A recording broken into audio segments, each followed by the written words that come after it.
fẹ́ ṣẹ́ lù. Ayakata. Ó fẹ́ ṣẹ́ gbọ́. Ayakata. Ó fẹ́ ṣẹ́ lù. Ayakata. Ó fẹ́ ṣẹ́ gbọ́. Ayakata. Ó fẹ́ ṣẹ́ wọ̀n. Ayakata. Ó fẹ́ ṣẹ́ gbẹ̀n.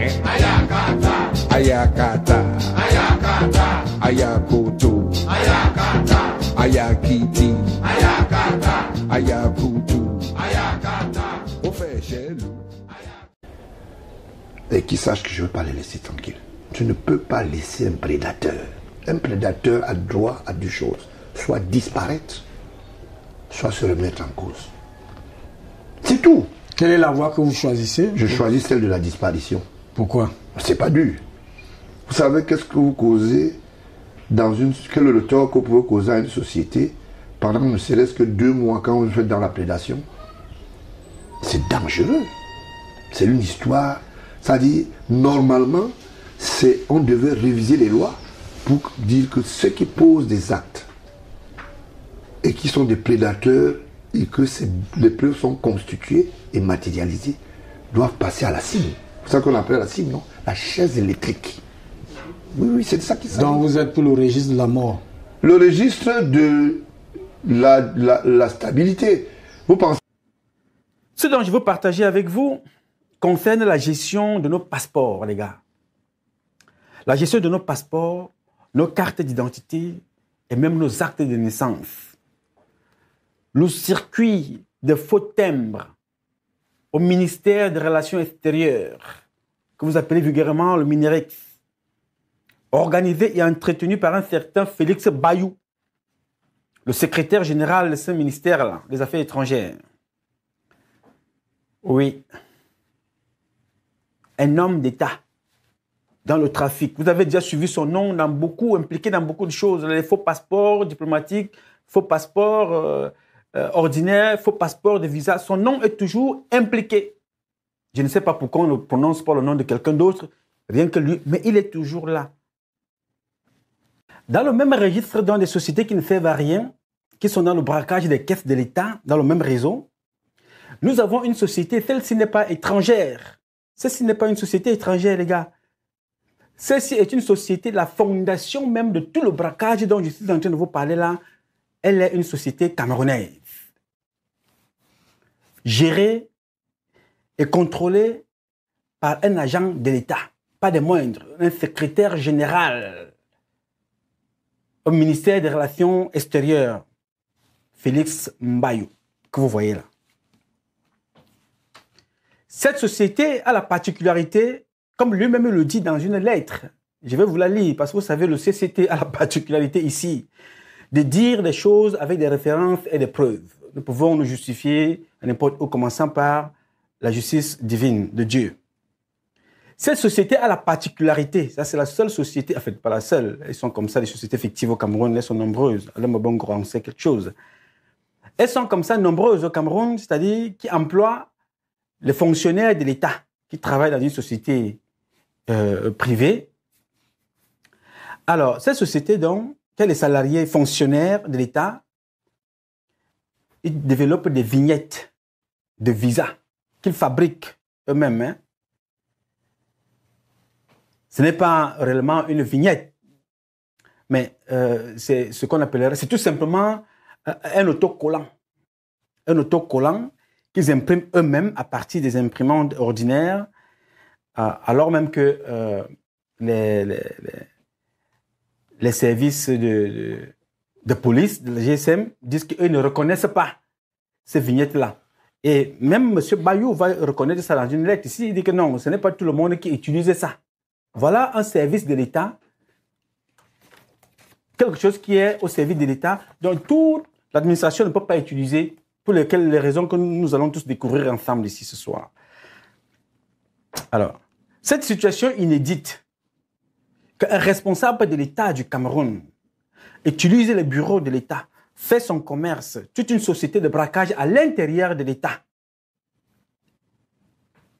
crée une confusion dans le fonctionnement de l'État à partir de la fabrication de ces autocollants qu'il appelle des vignettes. On se pose la question, qu'il explique, ça peut être possible, qui nous explique le fonctionnement donc de cette société, qui finance, comment est distribué, comment est donné le budget, comment est-ce qu'on contrôle cette société, qui fait dans des visas, qui fait dans des vignettes. Il faut qu'il explique combien de personnes emploient cette société parce qu'il est évasif dans le document que je vais vous lire tout à l'heure. C'est vrai que l'argent sort des caisses de l'État. Je vous rappelle très bien, la manœuvre est faite avec Mbayou, Ferdinand Ngongo, Mbargangele. Je vais vous dire un peu plus loin comment est-ce que Mbela Mbela intervient dans ce projet. Tout ça, ça se passe au MINERES. Pour une fois, le ministre, le jeune des Relations extérieures, pour une fois, je ne le dédouane pas. Vous allez comprendre pourquoi. Pour une fois, le jeune Mbela Mbela n'y est pour rien. Dans cette affaire, à la base, il n'y est pour rien. Même s'il profite des dividendes d'une façon ou d'une autre, parce qu'il a signé que ça se passe aussi de l'autre côté, à l'ambassade. Parce qu'il a trouvé ce système-là. Avant lui, ce système-là existait toujours. Quand il est venu, il a été nommé. Il a trouvé ce système mis en place, un système solidement implanté par Félix Mbayou et un certain, son bras armé, Randolph. Et tous sont toujours protégés par le secrétariat général. Pour ceux qui ne savent pas, je vais me répéter pour que vous compreniez très bien la gravité de la chose. Hein. Félix Mbayou est le secrétaire général du ministère des Affaires étrangères. Que vous voyez là. Son nom est impliqué, je vous l'ai dit au début, au préambule de ce propos, impliqué dans tous les scandales. Le faux passeport diplomatique, passeport de service, passeport ordinaire. On trouve son nom dans tout, même à la douane camerounaise. C'est-à-dire qu'il est dans le commerce, il fait venir des vins, il fait venir beaucoup de choses à la douane. Quand on arrête, il dit non, c'est pour les diplomates. Il est impliqué dans tout. Voilà des gens qui vont s'asseoir, vont insulter les autres fémans, vont dire que les Camerounais sont des fémans, ils font des choses à l'extérieur. Pourtant, la vraie fémania a encerclé Paul Biya comme le bois. Mbayou, Félix, a lui-même confié à un de ses collaborateurs, un gars qui travaille là-bas au ministère des Affaires étrangères. Mbayou lui a dit que lui, il est intouchable. Il est intouchable parce qu'il partage cet argent-là. Que s'il arrivait quelque chose, on va le protéger parce qu'il partage cet argent avec le cabinet civil qui est au courant de son business et avec Ferdinand Ngongo. Avec le cabinet civil, je ne suis pas très sûr. Sur ce coup-là, je ne dédouane personne. Vous allez comprendre pourquoi par la suite. Belinga, dans ce coup, je doute fort bien qu'il soit impliqué dans cette affaire. On accuse Belinga de tous les noms, moi-même le premier. Mais sur ce coup-ci, je ne le dédouane pas. Mais je ne suis pas sûr qu'il soit impliqué dans cette affaire comme Mbayou veut nous faire croire à travers son ami à qui il s'est confié. Donc, lui-même, il a expliqué dans ce document que je vais vous lire que les vignettes qu'il fabrique, qui font office de visa d'entrée au Cameroun, sont déjà présents dans 10 ambassades camerounaises, avec la complicité de certains ambassadeurs, dont Mbela Mbela intervient à ce niveau, puisque c'est lui qui a validé pour l'ambassade du Cameroun à Paris. Je rappelle ici, écoutez-moi très bien, je rappelle très bien que Mbayou, dans ce qu'il fait, il n'a aucune autorisation de l'État, aucun décret, il n'a aucun contrat avec l'État pour dire qu'il fabrique des visas pour l'administration camerounaise, pour l'entrée au Cameroun. Tout ce que Mbayou est en train de faire, il n'a aucune autorisation. Ça se justifie dans le document que je vais vous lire tout à l'heure, que lui-même il a écrit le 3 août 2016. Ce document-là, qu'il a écrit, un document signé par Mbela Mbela. Ça se justifie dans ce document-là. Et je vais vous dire au détail près comment il a manipulé cette lettre. Parce que ça, ce n'est pas l'original de la lettre. Le CCT travaille. Nous avons tout fait pour travailler, pour servir le président de la République. D'abord, les Camerounais et le président de la République par la suite, parce que c'est lui qui les représente. Mais tous ces gens que vous voyez là, sont des gens qui ont mis les bâtons dans les roues qu'on observe par le pays. Mais petit à petit, nous allons percer ce mur des sorciers. On va vous atteindre et vous allez payer. Donc, aucun décret, Paul Biya n'a signé aucun décret à ce monsieur de faire ce qu'il fait. C'est pour ça qu'il fait toutes les manigances pour que Paul Biya signe. Alors, il n'y a aucun document pour cette opération de magouille. Donc, le département camerounais de la police des frontières ne reconnaît pas, parce que j'en ai discuté avec eux au téléphone. Vous savez, quand je dis, je n'ai pas la parole de vérité. Non, c'est Dieu qui a la parole de vérité. Moi, j'ai la vérité des faits. Quand on m'interpelle, je vous donne les vérités que j'ai. Et les gens qui me les ont données sont là. Tout ce monde-là est vivant. Donc, le responsable de la police m'a dit que les vignettes de M. Mbayou Félix sont des fausses vignettes. Par conséquent, beaucoup d'entre nous, les officiers de police des frontières, nous n'utilisons pas ça. On continue à utiliser des cachets. Vous savez aussi que c'est une autre forme de fraude. Les cachets. Les cachets qu'on utilise là, vous savez qu'on a fait combien de cachets. Et l'argent là entre dans quelle caisse? Quelles sont les reçus? Vous avez vu la femme là poser un ticket tout à l'heure pour vous dire qu'on lui a demandé de payer tel montant. Mais le montant n'est même pas mentionné. On ne sait même pas pourquoi elle a payé, mais elle a payé ça parce qu'elle avait un visa. C'est comme ça que ça fonctionne. Donc, ce monsieur, que je vais taire le nom, cet officier de police qui avait aux frontières, nous a fait comprendre que ce que Mbayou est en train de faire, ça indigne tout le monde. Mais ça implique les proches du président de la République.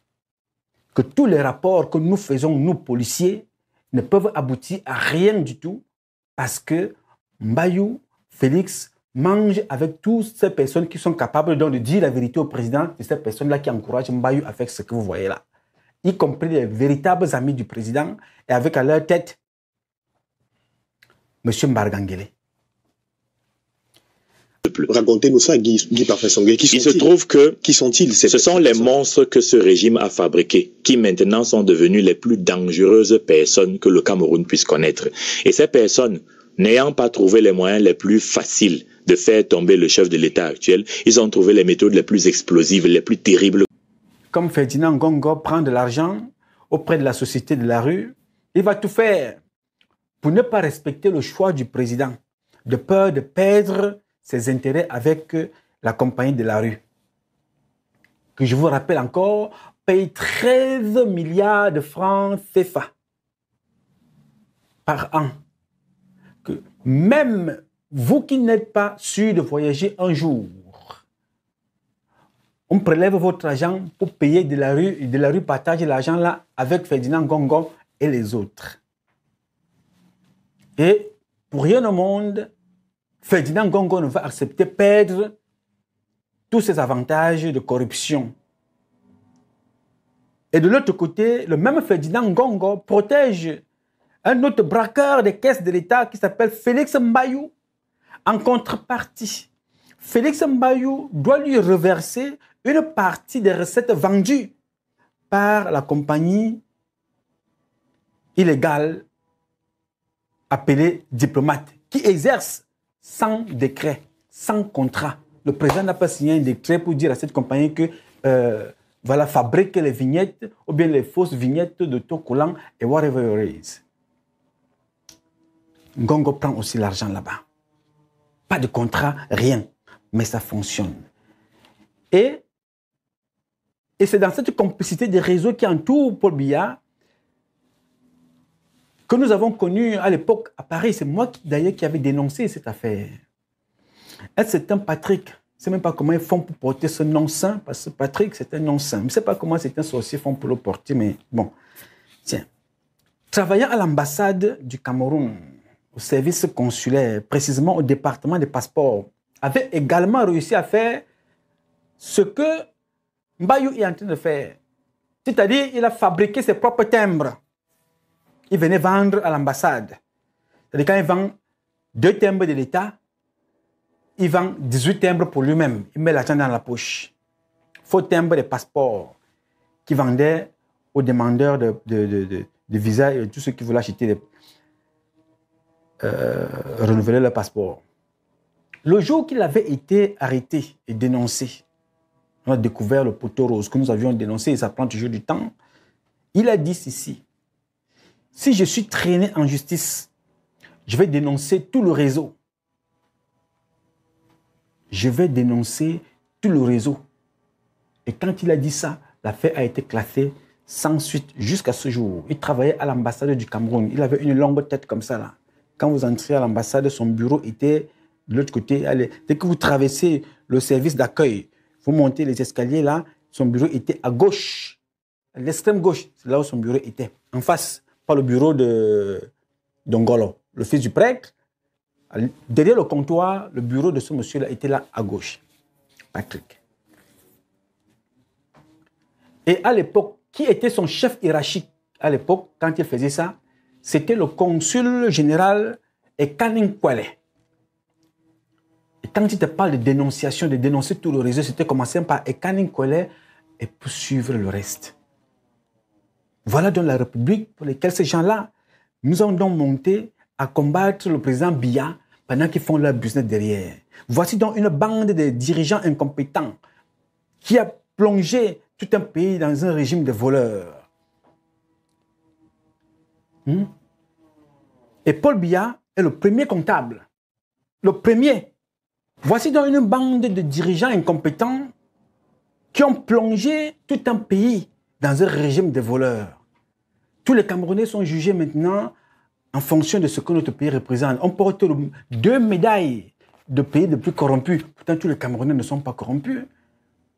À cause des gens comme ça. Et le président de la République du Cameroun est le premier comptable de tout ce qui se passe. Mais nous... Et qu'ils sachent que je ne veux pas les laisser tranquilles. Tu ne peux pas laisser un prédateur. Un prédateur a droit à 2 choses. Soit disparaître, soit se remettre en cause. C'est tout. Quelle est la voie que vous choisissez? Je choisis celle de la disparition. Pourquoi? C'est pas dur.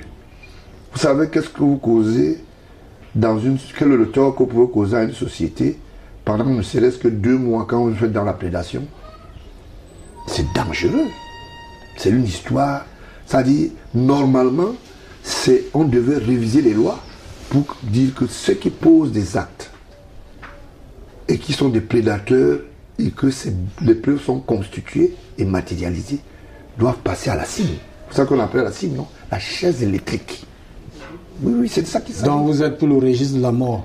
Le registre de la stabilité. Vous pensez... Avec à leur tête l'un des bras armés de l'ex-ambassadeur de l'époque, le jeune Belambela. Le commissaire que vous avez vu qui parlait là. Je n'aime plus prononcer son nom. Xavier Ongolo. Il s'appelle Xavier Ongolo. C'est l'enfant d'un prêtre. Vous comprenez donc que les prêtres qui dorment avec les femmes mariées au Cameroun violent les enfants. Voilà encore le fils d'un prêtre qui, au moins, au lieu même d'être habité par l'Esprit Saint, en fait, il n'a pas été conçu dans cet esprit-là, mais bon, d'être au moins habité par un esprit qui dit, voilà, je veux faire mon travail, je suis policier. Non, il est impliqué dans le faux. Xavier Ongolo, le fils d'un prêtre. Il a été conçu dans une église, ce monsieur. Ce n'est pas moi qui le dis, hein, c'est là, c'est sûr de tout le monde. Hein, parce que vous attendez toujours que c'est Patrice Numa qui parle. Ok, j'ai dit. Alors, moi j'ai une solution. Nous allons commencer à nous en prendre. Écoutez bien ce que je dis. Si le président ne prend pas des mesures qui s'imposent pour tous ces braqueurs-là, qui poussent les Camerounais dans cette situation, nous allons commencer à prendre, nous, des mesures personnelles, individuelles, par personne. Les Ngongo, les Mbayou et tout le reste. Nous allons prendre aussi des mesures à notre niveau, individuellement. Parce que si vous dites que Paul Biya est vieux, les Bikele vont le faire signer et tout et n'importe quoi avec les foulards. Mais nous sommes conscients de ce qui se passe à la présidence. Nous allons prendre des mesures. Tous sont d'accord pour induire le président en erreur parce que la bouche qui mange ne parle pas. Pour cela, il faut instrumentaliser la déstabilisation du Cameroun pour distraire le peuple camerounais tout en mettant l'argent plein dans leur poche, et mettre plein d'argent dans les poches avec des fausses choses, et ils nous parlent. Et là, quand ils font ça, Dans tout ce qui se passe là, vous n'avez pas entendu que le franc CFA n'est pas bon. Vous n'avez pas entendu que c'est la faute de la France. Vous n'avez pas entendu que quand Mbayou écrit dans ce rapport-ci là, il ne parle pas que c'est la France qui lui impose d'écrire. La France lui a demandé de fabriquer, de créer une société diplomate. Il ne parle pas de l'Amérique. Il n'insulte pas Nouma. Quand il fait ça, quand il vole l'argent pour aller tromper le président, il n'insulte pas Zogo, il n'insulte pas N'Djana Seme. Il fait ça pour ses propres poches. Mais quand moi, je viens donc dénoncer ici, il va s'asseoir avec sa femme au salon pour m'écouter. Il m'écoute, il est assis là en train de manger. Il écoute, on lui dit, on va écouter ce que ce garçon a dit. Oui, tu n'es qu'un voleur, monsieur Mbayou Félix. Et si tu ne fuis pas le Cameroun, tu serais parmi les premiers poteaux. Il y a encore la condamnation à mort dans ce pays-là. Vous allez répondre, monsieur Mbayou Félix. Le mal que vous faites à Biya, par conséquent, vous le faites au peuple camerounais, vous allez le payer cher. Et très cher même. Assurez-vous, moi je vis ici, moi je vous connais très bien. Je n'ai que peur que de Dieu. Et même Dieu, je n'ai pas peur, parce qu'on n'a pas peur de son Père. C'est lui qui m'a créé. Je dis la vérité. C'est cette vérité-là qui m'entraînera. Ils sont plus de 70 au total. Ce sont des gouverneurs en fonction. Peut-on avoir quelques noms? Je ne donnerai pas le nom. J'attends qu'ils meurent ou je vais donner une conférence de presse spécialement pour étaler les faits. Ils sont des gouverneurs en fonction, pour beaucoup. Ils sont des ministres en fonction, des anciens ministres, parmi lesquels certains en prison. Ceux qui sont en prison sont nombreux à être intéressants parce qu'ils ont de l'argent. Ils sont des colonels, des généraux, ils sont des hommes d'affaires véreux, etc. Donc, il y en a beaucoup même qui sont les proches du président de la République au niveau structurel, au niveau organisationnel. Oui. Tout son système est pourri. Je voulais lui... Et qu'ils sachent que je ne veux pas les laisser tranquilles. Tu ne peux pas laisser un prédateur. Un prédateur a droit à deux choses. Soit disparaître, soit se remettre en cause. C'est tout. Quelle est la voie que vous choisissez? Je choisis celle de la disparition. Pourquoi? C'est pas dur. Vous savez qu'est-ce que vous causez quel est le tort que vous pouvez causer à une société pendant ne serait-ce que 2 mois quand vous êtes dans la prédation? C'est dangereux. C'est une histoire. C'est-à-dire, normalement, on devait réviser les lois pour dire que ceux qui posent des actes et qui sont des prédateurs et que les preuves sont constituées et matérialisées doivent passer à la cible. C'est ça qu'on appelle la cible, non? La chaise électrique. Oui, c'est de ça qu'il s'agit. Donc vous êtes pour le registre de la mort? Le registre de la stabilité. Vous pensez